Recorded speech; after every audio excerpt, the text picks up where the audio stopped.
Welcome back to more Sonic Colors Ultimate.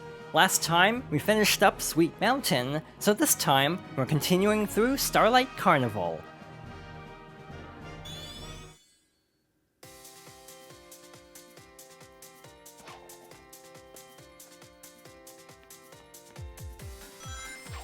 As far as the remixes go, I think Starlight Carnival actually has some of the best, in terms of like preserving the original vibe of the songs. Like, I kind of stopped like paying attention after a while, which is a good sign. Like, there wasn't anything that was like super glaring and standing out of like, wow, this doesn't like sound as good, kind of a thing. Like Sweet Mountain, that was happening quite a bit of like, huh, this definitely sounds worse than I remember it sounding.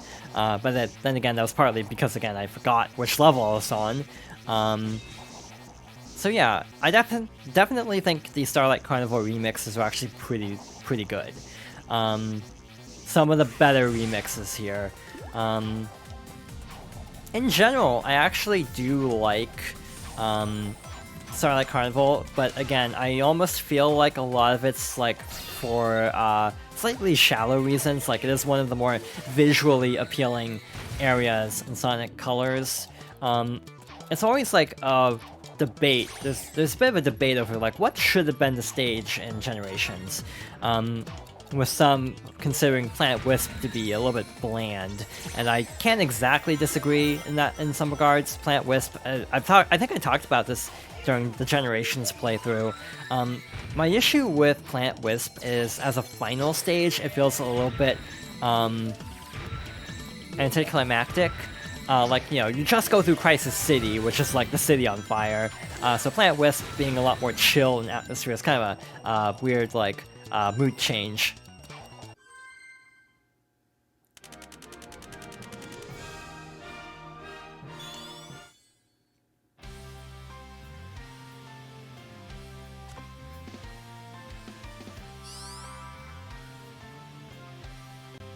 So this stage has one of the most like viral visual glitches of Sonic literally floating down from the sky at the start of the loading cutscene for this. Overall, I feel like graphical glitches like that aren't that big of a deal to me. The graphical glitches I don't like are obviously the ones that are potentially harmful. Again, like the epilepsy-related ones that were quickly patched out of the Switch version at launch. Little things like, yeah, Sonic floating down from the sky is like, that's not that big of a deal. It's actually kind of more funny, and almost in an odd way, to me it's kind of charming, actually. Again, I do wish games were more like technically sound, but if there are going to be glitches, I'd rather they be funny glitches than harmful glitches. Also, personally, I feel like there aren't too many glitches in Colors Ultimate that impede gameplay, other than crashes, obviously, that's not great. At this point, if the game crashes, we'll just go through all the levels standalone, to be honest. I don't really want to go through all of the Egg Shuttle up to this point, just to try to finish up this mode. There is a trophy/achievement for that in Colors Ultimate on PlayStation and Xbox. I would like to get the achievement someday, but again, if it keeps crashing, I'll just show off all the remaining stages standalone. Alright, I think we're actually at the end? Not quite. We basically have to wait for the platform to catch up.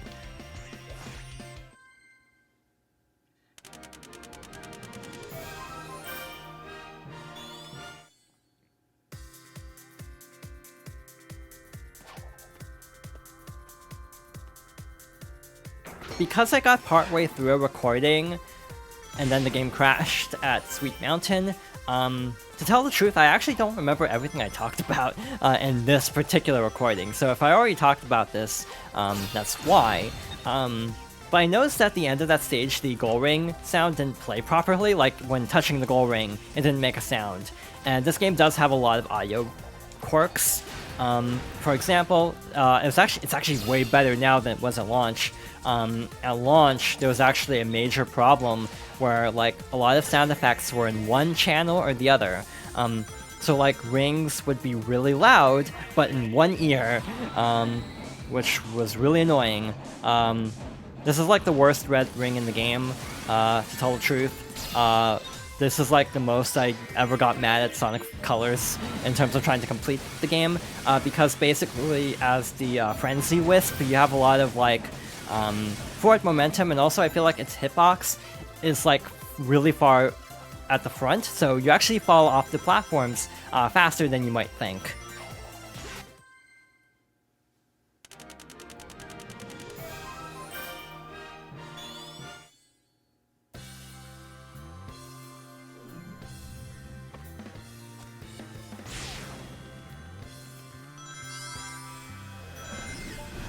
So yeah, trying to get that last red ring before the goal is really annoying. Also, one thing worth mentioning is there was actually issues with the credits originally.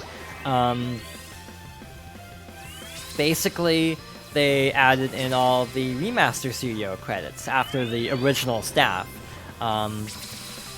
which isn't a problem. I think that's actually a good thing.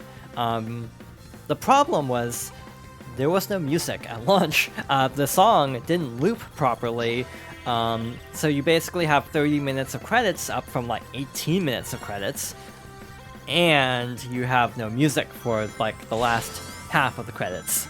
Yeah, they did fix that at least, though to be fair, again, that's one of those things that I actually think is kind of more funny than anything. Okay, that ramp didn't exactly work the way I thought it would. That's just kind of Sonic in a nutshell lately. So yeah, we have the Hover Wisp. As a reminder, this is the only way to Light Dash in Colors. I don't like that, to be honest. Again, Sonic Colors is weird, because it definitely feels like a game that was limited by being a Wii game. So like, oh, you don't have L3 or R3, so let's just have the Light Dash as a dedicated power-up instead of like a move you always have. Or like on the Wii remote, you have A, B, plus, minus, 1, and 2, right? Is that everything? Yeah, that's basically it. So like, the controls are definitely constrained by not having that many inputs. And that, to me, is definitely one of the biggest issues of the Wii version. And again, I kind of wish that was fixed in this version, but it's okay. I also feel like the boost is more like rainbow-colored in this version, kind of like with the rainbow trail when using the perfect homing attack. You know, after playing Frontiers, I don't know how I feel about this game. In some ways, going through this is actually kind of refreshing, and in other ways it's actually kind of grating. It's like kind of okay. So yeah, not all of the sound effects problems have been fixed. That definitely did not sound correct. But as I was saying, some things definitely I kind of like in this, like, you know, having the, you know, boost working like this is actually kind of nice, because it works differently in Frontiers, and I'm not the biggest fan of how the boost feels in that game, because of, like, not being able to boost through enemies, and just the overall speed of it, specifically in cyberspace, isn't the best. But these stages are, like, so short, I definitely miss, like, the more, like, expansive level design of Frontiers. So yeah, it's interesting going back to a game like this after playing the most recent game in the series. I don't know where I'm landing. At least I didn't fall all the way down.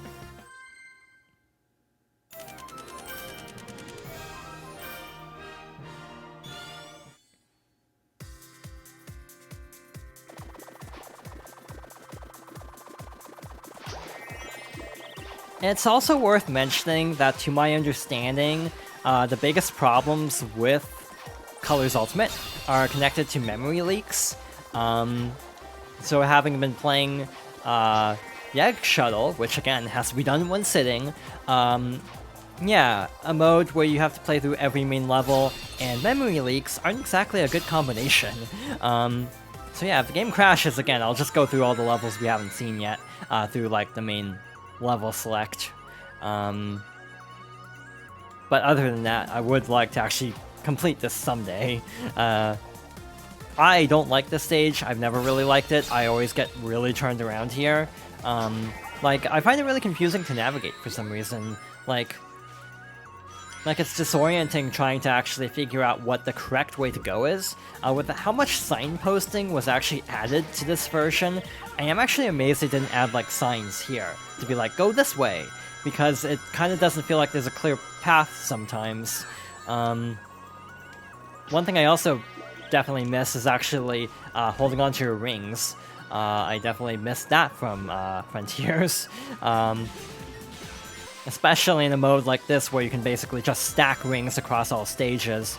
Yeah, being able to hold on to rings would have been really nice. That was a complete waste, considering that red rings don't seem to count in this mode.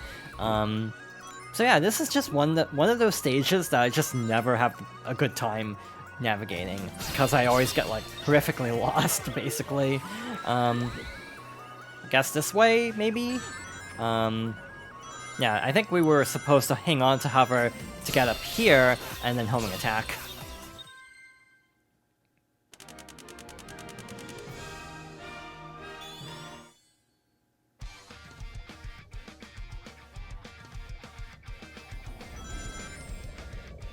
I did not remember how short this world was.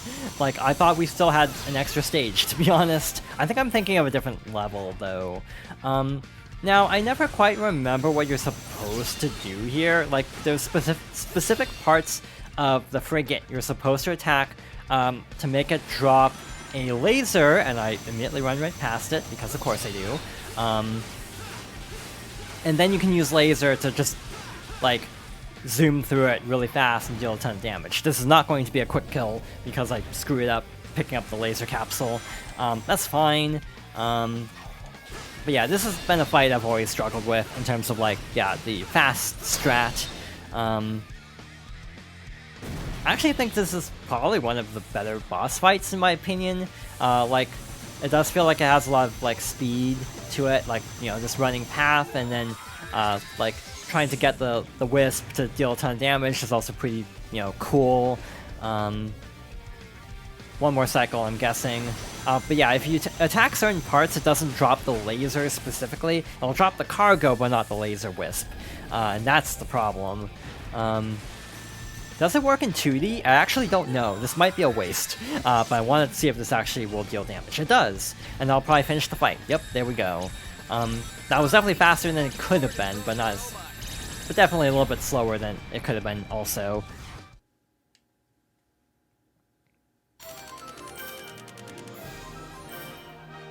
And we're already done with Starlight Carnival.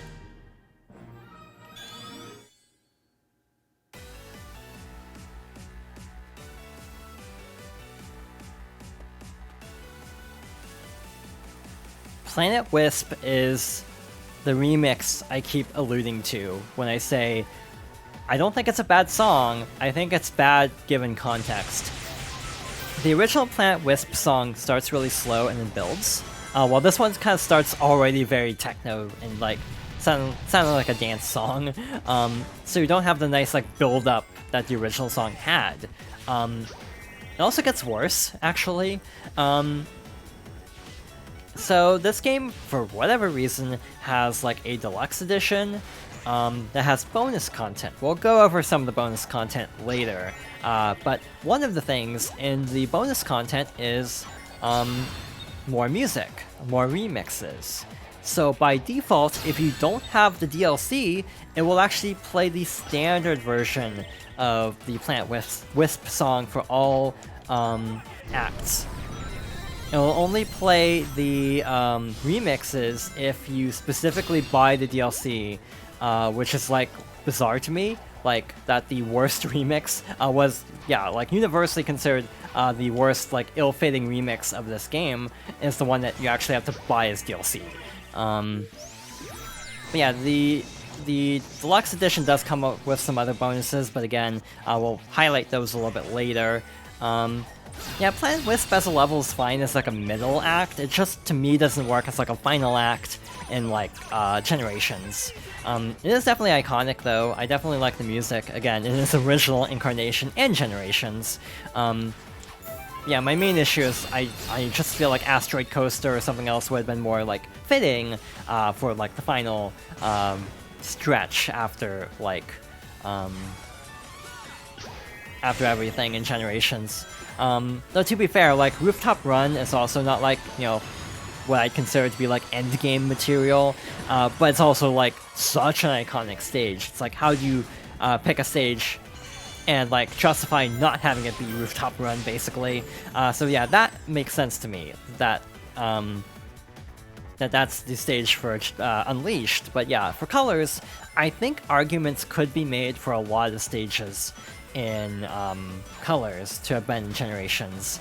Generations 3DS had Tropical Resort, which also feels like an odd pick at the end of everything. Possibly even odder pick, given that's the first level of Colors. At least this is kind of in the middle, so it makes a little bit more sense.